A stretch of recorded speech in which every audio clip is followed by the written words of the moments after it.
बड़ी खबर आ रही है महाराष्ट्र की सियासत से जुड़ी इस वक्त की। ये सबसे बड़ी खबर आपको बता दें, बीजेपी के उम्मीदवार राहुल नार्वेकर को मिले हैं सबसे ज्यादा वोट, जैसा कि हमारे सहयोगी सुभाष भी बता रहे थे। और देखिए उस खबर पर मुहर लगती हुई बीजेपी के उम्मीदवार राहुल नार्वेकर को मिले हैं सबसे ज्यादा वोट। ये हम खबर बता रहे हैं, मतलब एकनाथ शिंदे ने जो पहला शक्ति परीक्षण था उनका सदन के अंदर, वो जीत लिया है। ये कहना कोई अतिशयोक्ति नहीं, लेकिन आने वाले समय में चुनौतियां भी कम नहीं। राहुल नार्वेकर स्पीकर चुने गए हैं, जिनकी जिम्मेदारी आने वाले समय में महाराष्ट्र की राजनीति के लिए निश्चित तौर पर काफी ज्यादा होगी, क्योंकि ऐसे कई सारे मौके आएंगे, उतार चढ़ाव के मौके आएंगे, जहां उन्हें यह साबित करना होगा कि किस तरीके से वो अपनी भूमिका निभाते हैं अपनी पार्टी के लिए। लेकिन अब जब स्पीकर के पद पर होंगे तो निश्चित तौर पर जिम्मेदारियां भी काफी महत्वपूर्ण होगी। विधानसभा के स्पीकर का चुनाव जो जीत लिया है राहुल नार्वेकर ने, विधानसभा स्पीकर चुने गए हैं। और हमारे सहयोगी धीरेन्द्र हमारे साथ जुड़े हुए। धीरेन्द्र, ये बड़ी खबर आ रही है, स्पीकर चुन लिए गए हैं राहुल नार्वेकर, निश्चित तौर पर बड़ी जीत हुई है। ये एकनाथ शिंदे की पहले शक्ति परीक्षण में कामयाब रहे हैं।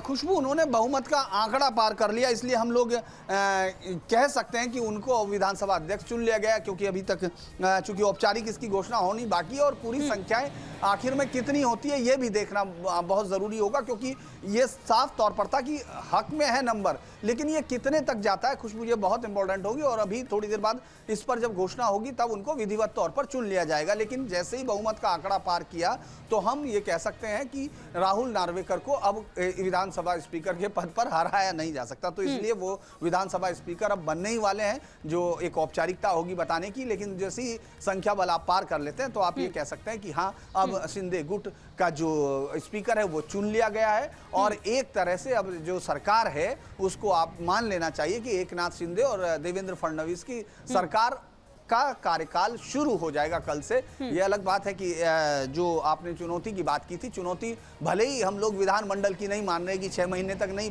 पास हो सकता, लेकिन उनको कई चुनौतियां लगातार होंगी जो उनको पार्टी के लिए लड़ना होगा, वो चुनौती सामने होगी। दूसरा, अभी जो आरए कॉलोनी के शेड वाला जो ट्रांसफर है उस पर आपने देखा होगा आज भी वहां शुरू हो गया है, लोग पहुंचना शुरू हो गए हैं, शिवसेना ने उसमें जोर लगाना शुरू कर दिया, कई एनजीओ भी आ गए और बाकी तमाम लोग भी। तो इसीलिए जो एकनाथ शिंदे को अपने आप को एस्टेब्लिश करने के लिए कम से कम इन 2.5 सालों में कई सारे चुनावों से, कई सारी अदालती कार्रवाइयों से, चुनाव आयोग के दफ्तर से और आखिर में आम जनता के बीच में अपनी श्रेष्ठता साबित करनी होगी। और उनके बीच में जो कार्यकर्ता हैं और वोटर्स हैं उनके बीच में अपने आप को ये बताना होगा कि जो शिवसेना में बाला साहेब के जो आदर्श थे, जिन पर ये पार्टी खड़ी हुई थी, उनका जो सही से निर्वहन मैं करता हूं और मैं उसको लेकर आगे जाऊंगा। तो ये लड़ाई अभी खुशबू बहुत लंबी चलनी है। ये लड़ाई लंबी है धीरे-धीरे, ये बात आप बेहद महत्वपूर्ण कह रहे हैं, लेकिन एक एक लड़ाई जब जीती जाती है तो निश्चित तौर पर मनोबल काफी मजबूत होता है।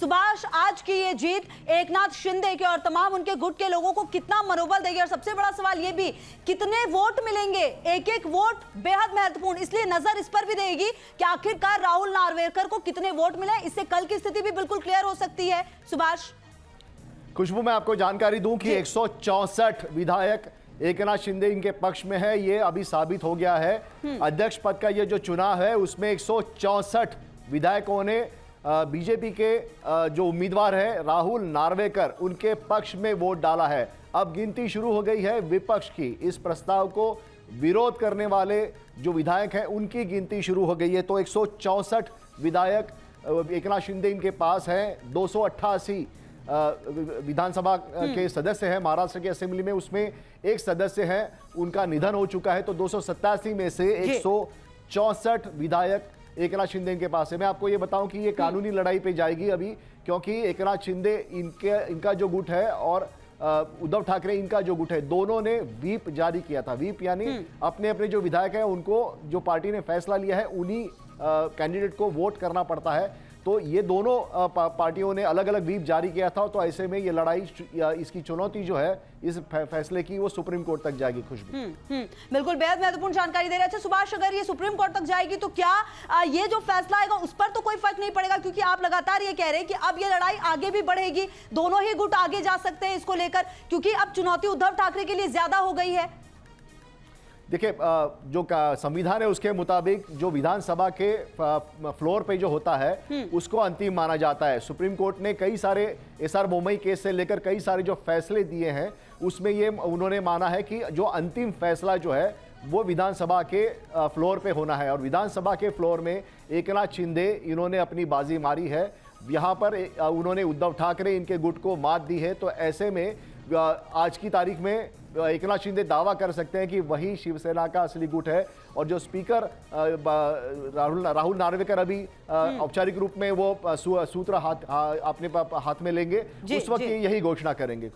ठीक है, बने रहिए आप हमारे साथ। धीरेन्द्र, अच्छा देखिए, एक सवाल मेरा ये बन रहा था कि आज की ये जीत जिस तरीके से अब आ रही है, औपचारिक ऐलान भी हो जाएगा, जिस तरह से तमाम विधायक जो है साथ में आए हैं, आने वाले समय में अब महाविकास आघाड़ी का क्या? क्योंकि अब जो स्थिति है वो तो फ्लोर पर नजर आ रही है, किस तरीके से एकनाथ शिंदे मुख्यमंत्री बने, उप मुख्यमंत्री देवेंद्र फडणवीस बन गए हैं, और अब स्पीकर का पद भी बीजेपी के हाथों पर जा रहा है। ऐसे में अब महाविकास आघाड़ी का क्या? किस तरह से महाराष्ट्र की राजनीति में रहेगी उनकी चुनौतियां?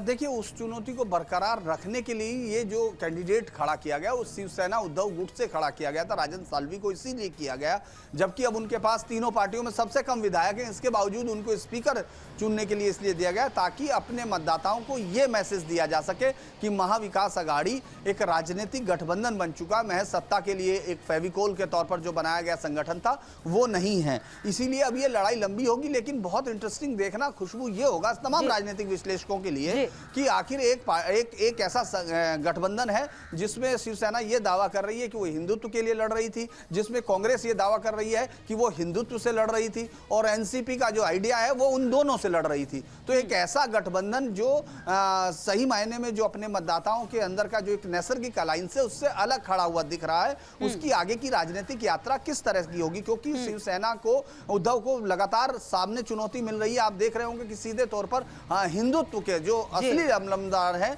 ये कहने की कोशिश कर रहे हैं कि हिंदुत्व का रास्ता छोड़ा उन्होंने, तो लिहाजा उनको अपने हिंदुत्व को साबित करना है। उधर जो कांग्रेस का वोटर है वो उस पर इसलिए नाराज है कि आपने देखा होगा संभाजी नगर या उस्मानाबाद का नाम बदलने की जो कहानियां हैं उस पर वो विरोध प्रकट क्यों नहीं किया गया, इस पर लड़ाई है। तो ये बड़ा दिलचस्प होगा देखना कि महाविकास आघाड़ी की ये नेताओं की एकता जरूर दिख रही है, लेकिन मतदाताओं के बीच में वो सामंजस्य दिखेगा या नहीं दिखा, ये आने वाले समय के चुनाव में तय होगा। और इसमें सबसे बड़ा संकट शिवसेना के लिए है, क्योंकि वो उन दो एलाइज के साथ है जो हिंदुत्व के एजेंडे के खिलाफ जो अपने मतदाता जो उनके पास उनका वोटर खड़ा होता है, और जो ठोस मराठा वोट है वो हमेशा इनको माना जाता है, शरद पवार को। तो उनकी लड़ाई बड़ी मुझे लगता है कि होगी महाविकास की आपस की लड़ाई, और उनको एकनाथ शिंदे से भी लड़ना पड़ेगा। ठीक है, बने रहिए धीरेन्द्र। देखिए सुभाष, मेरा एक सवाल ये था, महाराष्ट्र की ये राजनीति जो लगभग 20 जून से शुरू हुई और उसके बाद 30 जून को उनका शपथ ले लेना एकनाथ शिंदे का, ये तमाम चीजें जो हुई है इससे कई सारे राज्यों को सीख लेने की जरूरत होगी, क्योंकि देखिए जिस चीज की कोई हलचल तक नहीं थी, अचानक ये तमाम चीजें होती हैं, और आज ऊंट किस कदर बैठ चुका है उल्टे करवट कि बीजेपी ने फिर से तमाम चीजों को अपने हाथ में ले लिया है, कमांड ले लिया है, ताकि अगले चुनाव की तैयारी हो सके। तमाम राजनीतिक दलों को सीखने की जरूरत होगी, और एक एग्जाम्पल सेट करेगा ये तमाम हाशिया, ये तमाम वाकया। खुशबू, ये तो जरूर है कि इस बात की कानो कान किसी को भनक नहीं लगी कि शिवसेना के 40 से ज्यादा विधायक टूटकर अलग अपना गुट बना रहे हैं। हालांकि उद्धव ठाकरे को दो महीने पहले इंटेलिजेंस ने ये आगाह किया था कि ऐसी आपके पार्टियों में हलचल चल रही है, लेकिन उद्धव ठाकरे इन्होंने इसके ऊपर ध्यान नहीं दिया। लेकिन मैं आपको बताऊं कि 27 साल पहले जब एनटी रामाराव इनकी सरकार टूटी थी आंध्र प्रदेश में, और उनके जो दामाद थे चंद्रबाबू नायडू, इन्होंने दो फाड़ किया था और एनटी रामाराव से ऐसे ही सत्ता उन्होंने हासिल की थी। और उसके बाद एनटी रामाराव और उनकी जो पत्नियां हैं वो बाजू में रह के दामाद के हाथों में पूरी सत्ता गई थी, और वही उन्होंने एनटी रामाराव की लीगेसी को आगे बढ़ाया था।